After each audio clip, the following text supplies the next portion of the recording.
Kita akan masuk ke informasi teknologi service manajemen, manajemen layanan telekomunikasi informasi, ITIL, dengan topik service design part 8.3 tetap bersama saya, RSJ Channel. Di sini kita akan melihat peran-peran dalam layanan desain itu seperti apa. Ya. Tadi 11 proses layanan yang direkomendasi oleh ITIL. Nah, bagaimana dengan peran dari layanan desain itu seperti apa? Yang pertama tentu saja adalah layanan manajer layanan katalog. Sebagai manajer layanan katalog. Yang kedua, sebagai manajer layanan tingkat layanan. Yang ketiga, sebagai pemilik layanan.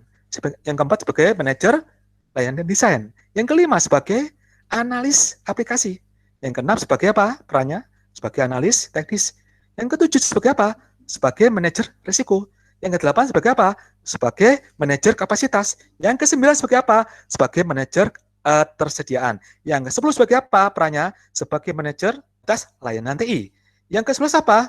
Sebagai manajer layanan TI. Yang ke-12 apa? Sebagai manajer pemenuhan. Yang ke-13 apa? Sebagai arsitek TI-nya.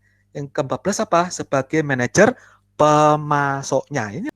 Nah, kita kan pahami satu persatu untuk peran dari layanan desain itu satu-satu. Yang pertama adalah manajer katalog layanan, yaitu mengisi tentang mengelola layanan katalog, kemudian memastikan semua informasi layanan katalog akurat dan update.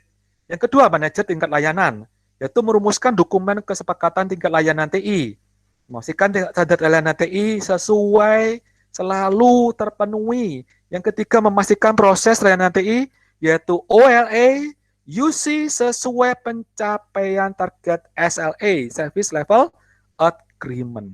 Perannya sebagai pemilik layanan, yaitu menyediakan layanan TI dengan sesuai standar layanan. Dan dia mitra dari manajer tingkat layanan dalam menegosiasi OLA. Yang ketiga, memimpin teknis atau pendukung internal layanan TI. Nah, manajer layanan desain itu fungsinya apa? Memproduksi rancangan layanan baru atau yang telah ada dengan kualitas tinggi, aman, dan handal. Yang kedua, melakukan dokumentasi. Peran berikutnya yang kelima adalah peran analis aplikasi dan analis teknis. Bedanya apa kalau analis aplikasi dan teknis? Di sini kita bisa melihat apabila analis aplikasi itu merancang aplikasi yang dibutuhkan untuk sebuah layanan aplikasi. Ya, biasanya terdiri dari apa? Spesifikasi teknologi, arsitektur aplikasi, yang ketiga struktur data yang digunakan. Nah, bagaimana dengan analis teknis? Analis teknikal itu merancang sistem dan komponen infrastruktur layanan. Kemudian melakukan kegiatan pengadaan dan kustomisasi sesuai permintaan. Kustomisasi.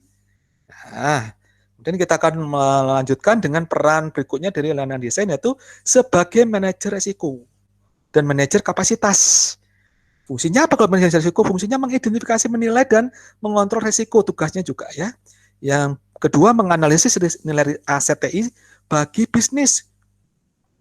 Yang ketiga, mengidentifikasi ancaman. Yang keempat, mengevaluasi kerentanan terhadap aset dan ancaman. Dari ancaman. Kemudian yang kedelapan adalah manajer kapasitas. Fungsinya apa? Fungsinya adalah memastikan layanan dan infrastruktur memenuhi target kapasitas serta performa layanan sesuai waktu dan biaya yang optimal.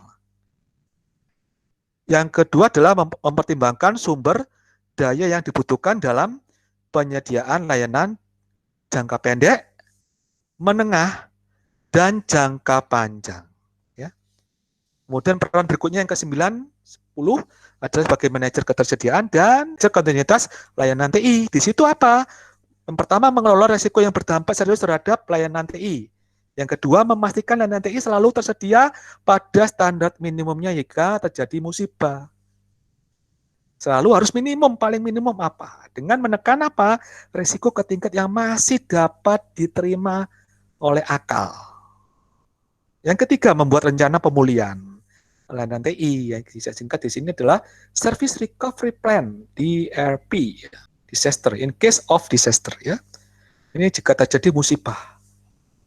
Kemudian peran berikutnya apa? Peran berikutnya adalah sebagai manajer keamanan TI, yaitu fungsinya adalah memastikan kerahasiaan, keaslian, dan kebenaran, integriti, dan ketersediaan aset organisasi, informasi, data, dan layanan TI. Nah, yang kedua, penanganan dokumen, akses penggunaan, telepon, dan lainnya. Ini yang manajer kepatuhan itu compliant, kepatuhan itu fungsinya memastikan standar dan panduan sudah dipenuhi atau proses pencatatan atau dokumentasi dengan benar. Dan peran yang ke-13 dan 14 yaitu sebagai arsitek TI, tentu saja merumuskan rancangan pengembangan teknologi di masa depan. Kemudian yang kedua, merumuskan strategi layanan baru. Kemudian peran dari manajer pemasok itu fungsinya adalah memastikan kontrak-kontrak yang telah dibuat dengan pemasok mendukung target kebutuhan bisnis. Yang kedua adalah memastikan semua pemasok memenuhi komitmen yang disepakati dalam kontrak rekan-rekan.